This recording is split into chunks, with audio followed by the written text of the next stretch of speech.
nos échanges économiques, développer notre activité sur notre territoire régional et donc l'emploi. Donc on ne fait pas qu'en parler, on la vit, on la fait vivre.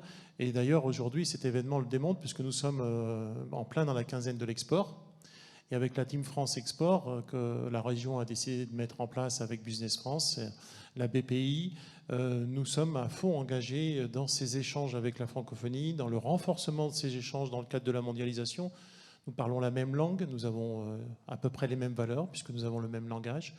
Et c'est très important dans cette mondialisation de défendre nos positions et de faire valoir notre civilisation et ce lien particulier qui nous unit entre nous, hein. Et ça, c'est un élément majeur pour la région Auvergne-Rhône-Alpes. Et je pense notamment à nos amis francophones africains, très nombreux, puisque ce sont les plus nombreux, avec lesquels nous n'avons jamais coupé les ponts pendant cette période très difficile de la Covid.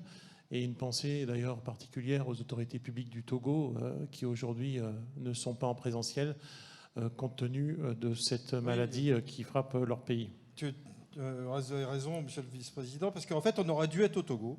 Et puis les rencontres Africa devaient se tenir du 5 au 7 octobre, c'est-à-dire commencer aujourd'hui.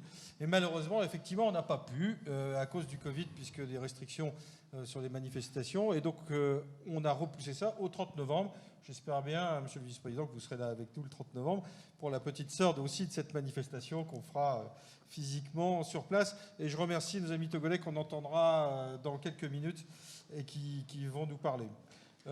Francophonie économique dans le budget de la région, ça veut dire quelque chose? C'est déjà l'Association internationale des régions francophones que nous finançons très fortement, qui est présidée par le président Laurent Wauquiez. Ce sont également des manifestations, des événements qui nécessitent de l'investissement, des déplacements, parce que nous nous déplaçons aussi, parce qu'il n'y a pas de relation internationale sans déplacement.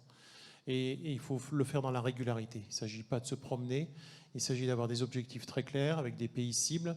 Et nous renforçons à chaque fois que nous nous rendons dans ces pays-là nos échanges économiques. Et vous avez abordé la question des partenariats publics-privés tout à l'heure.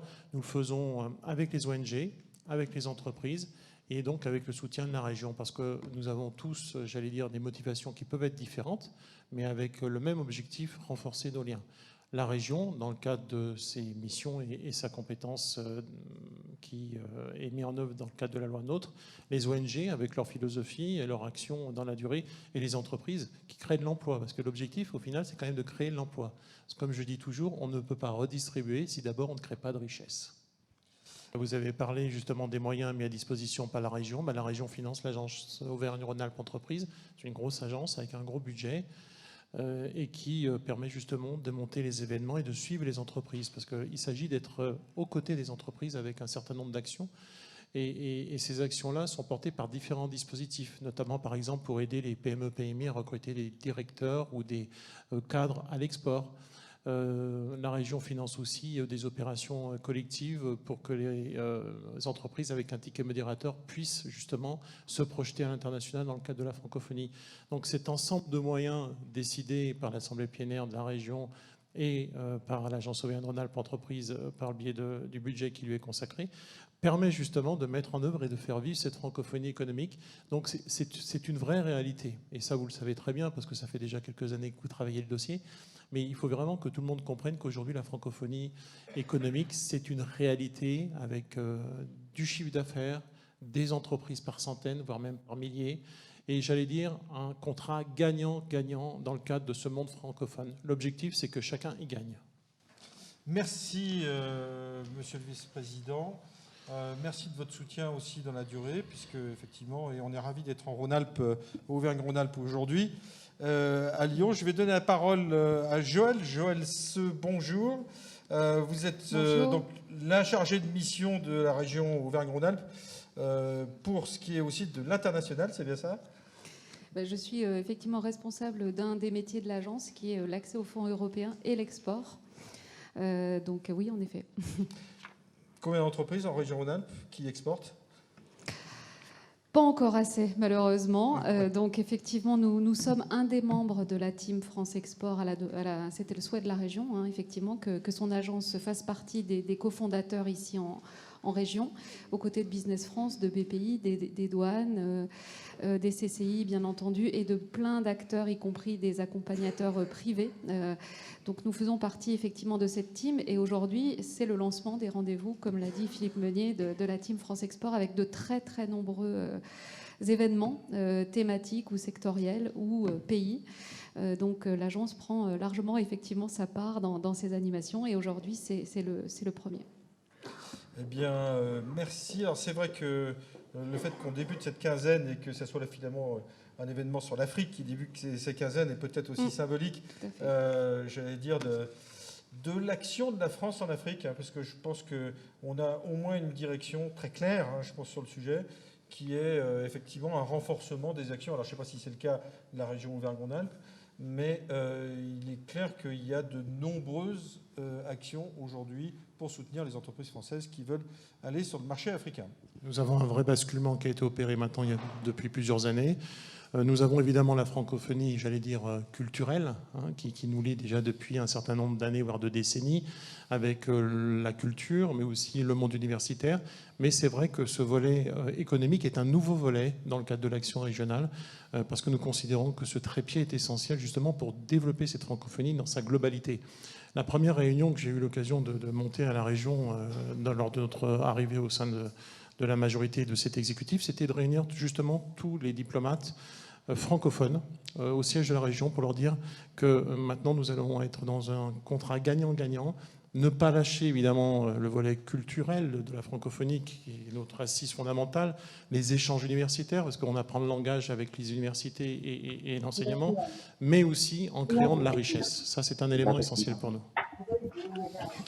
C'est que ça s'agite dans le Zoom à côté, qui est en train. Anne-Sophie, si vous voulez bien nous rejoindre.